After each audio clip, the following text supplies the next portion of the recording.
Hello everybody, welcome to the premiere edition of Song Voyage. I'm Todd Villalobos in San Diego along with Mitch Oster up in the Bay Area, and I cannot wait to talk about this song. What a great one. The 8-minute heavy metal masterpiece, A Little Piece of Heaven by Avenged Sevenfold, a Southern California-based band spending a big chunk of 2017 playing stadiums all around North America with Metallica. Coming up, you'll hear why this song is a kindred spirit to Queen's Bohemian Rhapsody. We'll talk about the tragedy that soon followed the creator and architect of this amazing music, and find out why a song about homicide, necrophilia, zombies, and mass murder can be fun for the whole family. All of that starts right now. What happens when a TV producer from Southern California and a political activist from the Bay Area get together to talk music? I have no idea, but here it is. Now, spanning the globe from San Diego to San Francisco, get ready to set sail on Song Voyage.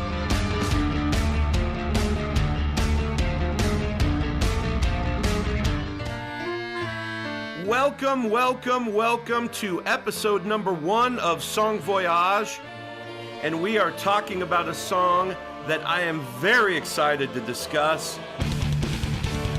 This is Todd Villalobos in San Diego. We'll be bringing in Mitch Oster up in the Bay Area in a minute. This song, A Little Piece of Heaven, off of Avenged Sevenfold's 4th album, self-titled. I was first introduced in a big way to this band about 4 or 5 years ago. My son Noah and I traveled to Wisconsin for a 4-day rock festival. Rock USA had the time of our lives. Avenged Sevenfold headlined the first day. Our hotel was about 20 minutes away, and as we were driving back and forth, he kept insisting we play this song. And after about the second or third listen, this thing hit me like a ton of bricks. Once I realized what the lyrics were, what the story was about, how creative the song was, I fell in love with it. Came back to San Diego, really got into the band in a big way, saw them again later that fall here in San Diego down in Chula Vista, and I am now a huge Avenged Sevenfold fan. I've seen them now in Texas. We went out and watched them open for Metallica in Houston this past summer with Volbeat, another one of my favorite bands. Saw them back here in San Diego at Petco Park opening up for Metallica.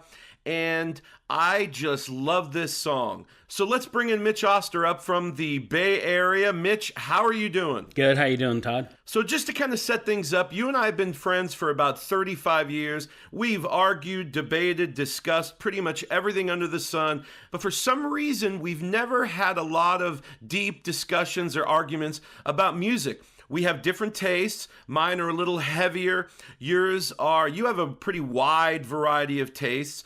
I think we just probably thought we would never see eye to eye on a lot of this music, so we probably just stayed away from it. However, there is a circle on the musical spectrum in which we do agree on a lot of things. We're both big Elton John fans. We're both big Billy Joel fans. You're a huge Journey fan. I also like Journey. So I think during this podcast, as we go episode to episode, we might be able to introduce each other to songs and bands that we would not have otherwise been introduced to. But with this song, I'm kind of punching you right in the face right off the bat with something pretty hardcore. This is kind of a new territory for you. That's right. Yeah, I have to say that I have respect for the musicianship that you hear in heavy metal. It's obvious, the skill and the ability of the players. And I love the complexity of a lot of the songs. This is a great example of that. But generally speaking, I tend to shy away from some of this kind of stuff. I like R&B. I tend to listen to a lot of mainline rock and roll. I don't have a problem with new music. A lot of people I know say, well, the music was great in the past, whatever that was for them, but the new stuff sucks. I don't necessarily think that. There's a lot of new music I like. And, I love the classics, Beatles and Zeppelin and, Marvin Gaye. And, I have a soft spot in my heart for Journey. So there's a lot of different genres of music that I like. But heavy metal has always been one that I just tend to shy away from. And I'm not sure exactly the reason. Because like this song, when I get exposed to something, I don't necessarily dislike it. I've had a lot of situations where I have a preconceived notion of what I think the song is or what the song is about. And then I get exposed to it and I go, actually, fuck, that's pretty good. Like, I get it. I get why people like this. So yeah, I was very excited about this project. I'm excited about this song. I'm excited to talk about it today. All right, this is why this is fantastic, because you don't necessarily have two people who agree on everything, and we're both heavy metal fans, and we're just going to say, oh, what you chose was awesome. You know, we may have a difference of opinion because you don't necessarily have the same taste that I do. And that's why you're going to pick some songs and I'm going to pick some songs. And this is the one song, for whatever reason, stood out to me when you talked about doing this podcast. And you're going to find that these are the songs that really drive me crazy in a good way. I love those epic songs. Iron Maiden's Hallowed Be Thy Name, One by Metallica, the entire Operation Mindcrime album with Queensryche, songs that have a story to tell. I love these 8-minute songs, and this is one of those epic metal songs that has a vivid story. So let's really quick just talk about what the story is, because this is the whole reason why this is such a great song. Before the story begins, is it such a sin for me to take what's mine until the end of time? Here is a guy in love with his girlfriend, and he's worried at some point that they won't be together for whatever reason. So, of course, the only logical thing to do is to murder her and have sex with her dead body.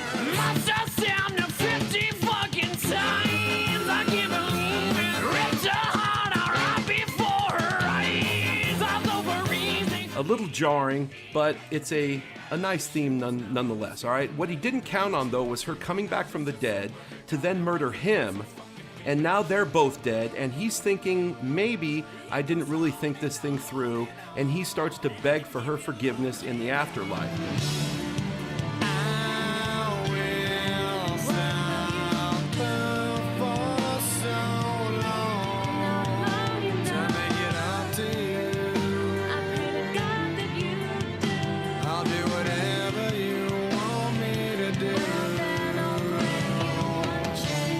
And then the crescendo of the song, they talk back and forth about what kind of a dick move it was to kill her in the first place. He says he'll do anything she asks if he'll just take him back. So she decides that they should get married, but only if he agrees to go on a killing spree.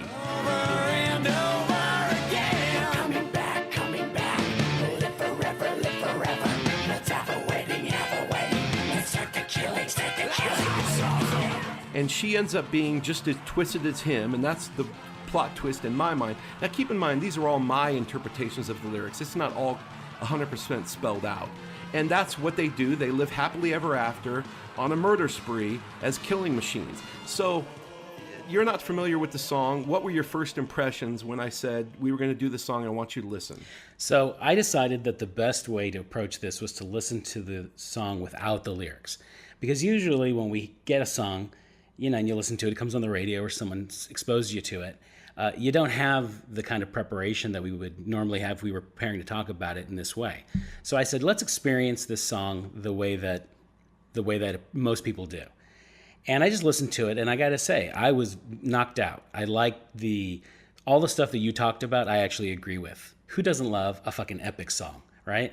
An anthem, whatever it is. There's no part of me that doesn't love the bigness of this track. And there's a lot of neat layering of different kinds of instrumentation. There's a lot of complex vocals that are going on. The vocal layered harmonies are really exciting. I love the competing vocal tracks. I love all the hidden stuff. If you're not listening with headphones, you don't necessarily hear some of the backing vocals that are there. There's a guy kind of saying stuff in the background vocally, but he's not necessarily singing.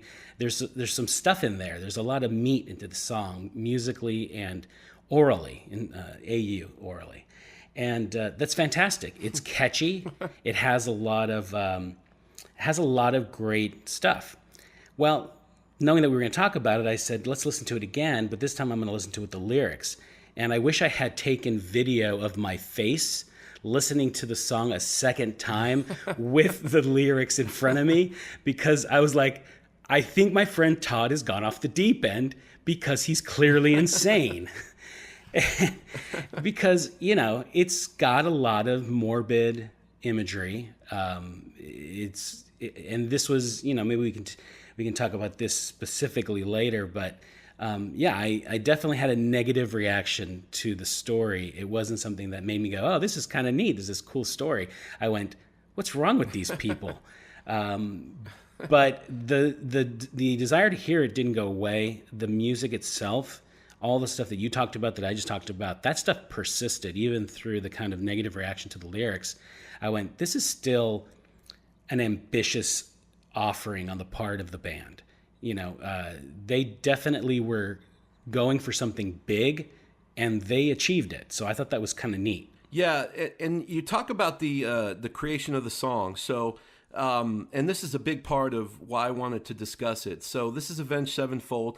Most of these guys, I think everybody in the band has been friends since childhood, okay, going back to elementary school. And the chief creator of this song, Jimmy Sullivan, otherwise known as the Rev, he had created this song, and a couple of members of the band were in a band called Pinkly Smooth before Avenged Sevenfold. They described Pinkly Smooth as goblin metal. I don't know what goblin metal is, but I think it sounds like this song. This sounds like whatever goblin metal would be.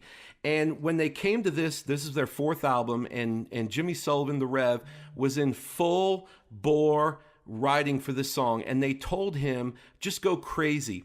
And I talked about in the intro about kind of being similar to Bohemian Rhapsody. When Freddie Mercury created Bohemian Rhapsody, the rest of the guys had no idea what he was creating. They started recording the song, and none of them knew what direction Freddie Mercury was going in. The song didn't make sense at all, but they said, look, I think the guy knows what he's doing. Let's just ride the wave, and we'll see the end product will be pretty good. This is the exact same thing. He recorded literally first, left hand on the piano, all 8 minutes through. Then he said, start the tape again. He recorded right hand on the piano, all the 8 minutes through. Then he said, record again. He recorded the entire drum track on the song for 8 minutes, and that's the shell that they had to go through. And everybody in the band was completely confused. They went up to Big Bear to record the song. In fact, the title of the song originally was called Big Bear. They didn't have a working name for it. That was the working name for it. They didn't have a final name for it. And it was this epic 8-minute thing that, to be honest with you, the rest of them really didn't want to work on, because it was kind of, nobody had any idea where he was going. I think that's the beauty of it, that there's somebody who's a songwriter who has a vision of something epic, right? Even the guys in the band have no idea where he's going, yet the finished product ends up being so fantastic that you go back and you look and you go, fuck, I see where he was going with this, and there's not a lot of songs where you can say that, right? I agree, and I think Bohemian Rhapsody is a good model for this. I did want to touch on a couple of things I'd written down here, where some of the musical influences, clearly something like Bohemian Rhapsody is there. Coming back. Scaramouche, live forever. Thunderbolts and lightning, very, very frightening me. I think there's some Pink Floyd here in terms of some of the strained vocals and some of the broadness of the song. The opening little, almost like a carnival sound at the very beginning of the track, it sounds a little bit like something the Beatles might have done.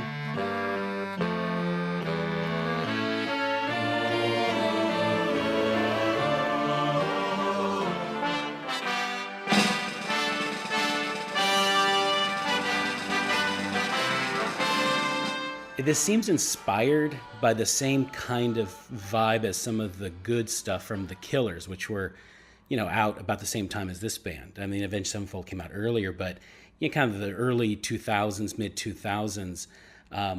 Some of the pop stuff that was going on in terms of the layered vocals and the grand styles that had kind of returned to pop music that didn't really exist. There was the whole 90s was about stripping stuff down. In the 2000s, rock and pop music started to build up again with more complex sounds and more complex production value. And so it feels a little bit like some of the good stuff from The Killers.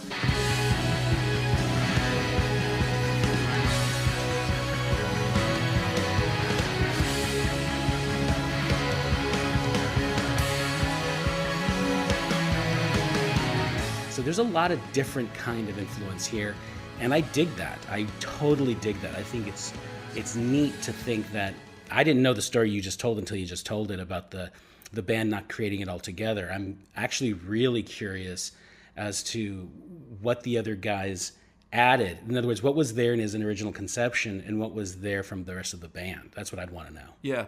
Well, if you go to our website, we'll post there's a YouTube clip of the making of the song, and they talk a lot about the creation of it. And if you talk about influences, the Pinkley Smooth Band that preceded Avenged Sevenfold, a lot of their influences were some of this kind of music like Oingo Boingo, Danny Elfman. They were heavily inspired by Danny Elfman. In fact, a lot of the string arrangement, a lot of the horn arrangement were done by members of Oingo Boingo. They hired Mark Mann and Steve Bartek to do the horn arrangements and the string arrangements. So you do see some of the Pink Floyd analogy is very good, but there is an Oingo Boingo, which you wouldn't think of. I wouldn't have thought of listening to the song. But these guys are heavily influenced by bands like Oingo Boingo. Actually hired a couple of the band members to contribute to this song. It's funny you mentioned that. I wouldn't have thought about it, but I bet if you listen to this along with just, Oingo Boingo's most biggest song, Dead Man's Party, I think you realize this was almost like in some ways a metal version of Dead Man's Party. In some ways. It's a dead man's party. Who could ask for more? Everybody's coming, leave your body at the door. Not entirely, of course, but Yeah. Clearly there's you can see the similarities and the influence there in both the theme of the lyric, but also the feel of the music. Yeah, you know what the funny thing is, and here's why I love metal music. Metal gets away with a lot of themes you couldn't possibly get away with in other genres. You could never get away with this song in a country song. You could never get away with these lyrics in a pop song.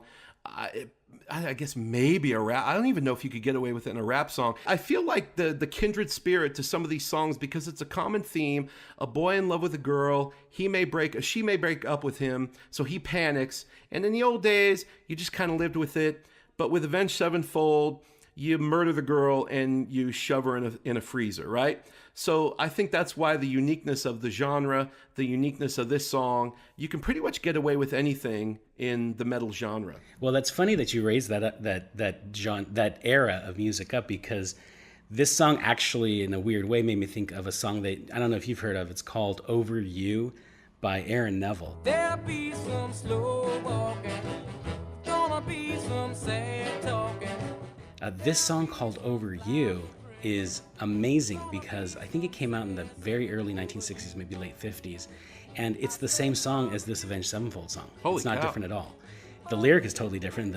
It's exactly the same song. Let me read you just very briefly some of the parts that correlate. He says basically, I'm sad because you're breaking up with me, and because you're breaking up with me, there's going to be some sad singing. There'll be a hole about 6 feet deep for you, baby, to take your sleep. Into a pine box and down you'll go, where you will stay where it's free of snow. Oh my God. This is the same song. Basically, you broke up with me, so I'm gonna murder you. There'll be a hole about 6 feet deep for you, baby, to take your sleep. Into a pine box and down you go, where you will stay where sleet or snow over you. And it's hilarious because if you don't really pay attention to the lyric, it sounds like any other kind of poppy R&B kind of Motown inspired style of song from the early 60s, but the entire lyric is the funeral home will have the business that day because I'm gonna murder you because you broke up with me. Yeah, that's a good one. I like that.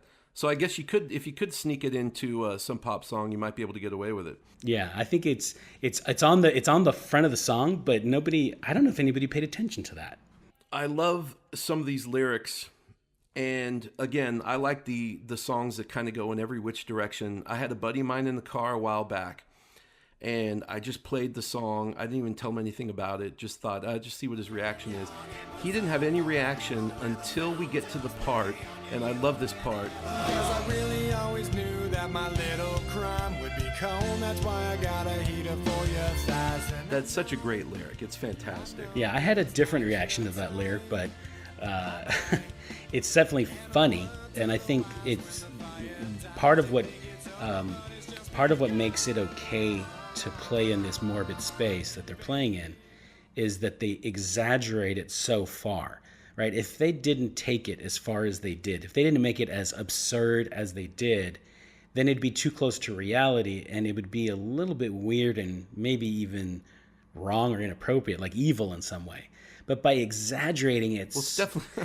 but by I think exaggerating, there's no escaping it's inappropriate. right? But by exaggerating it so far, by taking it to such a wild extreme, Yeah. that it breaks that spell of reality and it brings you into something completely fantastical, and that's what saves it. If it didn't do that, if they didn't go as far as they did, I think it would not be appealing. By making it crazy and extending the metaphor and the joke and absurdities of he's having sex with her dead body. Obviously, her body's going to be cold at some point, so he's got to bring in a heater to warm her body up so that it's still enjoyable for him. I mean, that is so crazy and absurd that it kind of makes it okay because it's brought it back to something silly. Yeah, well, we've all been there. The other... Obviously, yes. Obviously.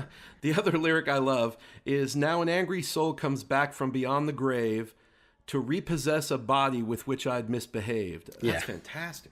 Exactly. That's also funny because it's understating it. He hasn't misbehaved with the body. He's doing something much worse. That's not the right way to describe that, but that's what makes it funny. So it's the humor, I think, that saves the song and makes it so that you can enjoy it. Yeah. And then, of course, the postscript to the song is, I guess a couple years later, Jimmy Sullivan, the Rev, he ends up dying from a drug overdose, which has obviously taken way too many of our rock and roll heroes. And in fact, it was right in the middle of creating, I think it was their next album. And I get so mad because I think of all the music that he still had yet to create that he never got to. And now here's a rock legend that not many people know of, to be honest with you. I mean, the hardcore metal fans probably do, but he wrote a lot of these songs. He wrote a lot of the lyrics on their first 4 albums, and this is kind of his crowning achievement, much like, Freddie Mercury, another guy that ended up dying, before his time. But Freddie had a much more complete catalog before he passed away than Jimmy Sullivan did. And God, it just kind of pisses you off that you didn't get to hear more of this great music. Who knows what else he had left to write other than passing away much too early. So tell me, you said you saw them recently in concert. What did they do to replace him? If you listen to the screaming lyrics,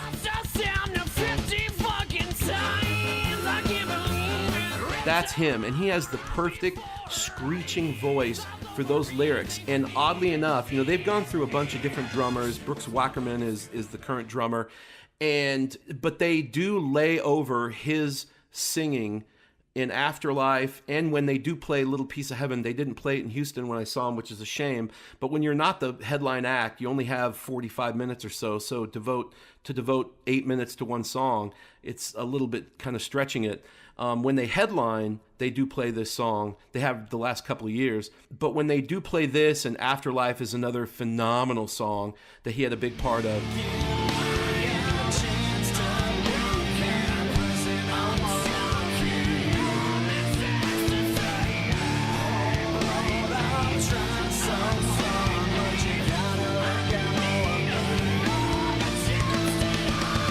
They do lay his audio live over the live performance of it. They do honor him in that way by playing some of the audio, of his original recordings. So he's still a part of the band even all these years later. That's actually really cool. I dig that. That is awesome. My favorite live performance of the song is this Long Beach Arena performance. And if you watch the video, at the end, they're showing couples with their arms around each other, swaying back and forth, singing the last few notes of the song. The dichotomy of the brutality of the lyrics, but it's a love song in the end, is probably my favorite thing about the song. And the fact that I can have my kids sing it, my wife sing it, and she's not necessarily a big metal chick or anything, but she loves this song. But the fact that it's such a catchy love song, at the same time sneaking in these horrific lyrics, I think is, that's what makes metal, and that's why I love it. Yeah, I love the everybody's gotta die sometime hook. 'Cause everybody's gotta die sometime.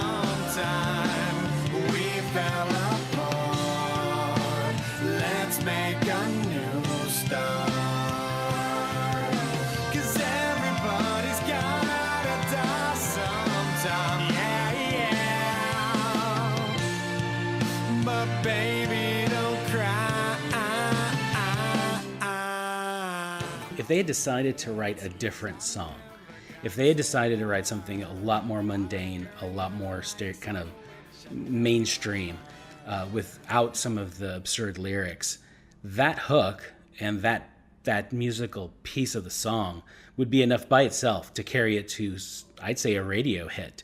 If they had decided to instead use it that way, they could have.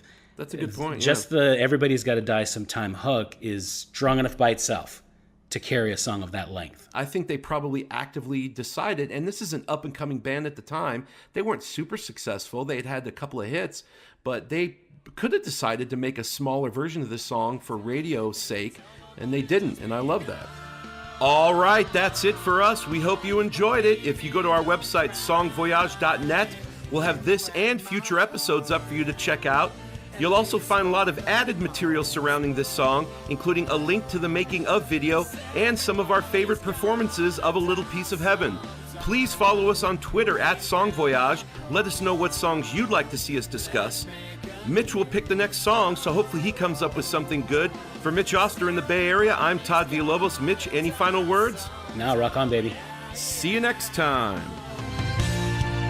My baby, don't cry.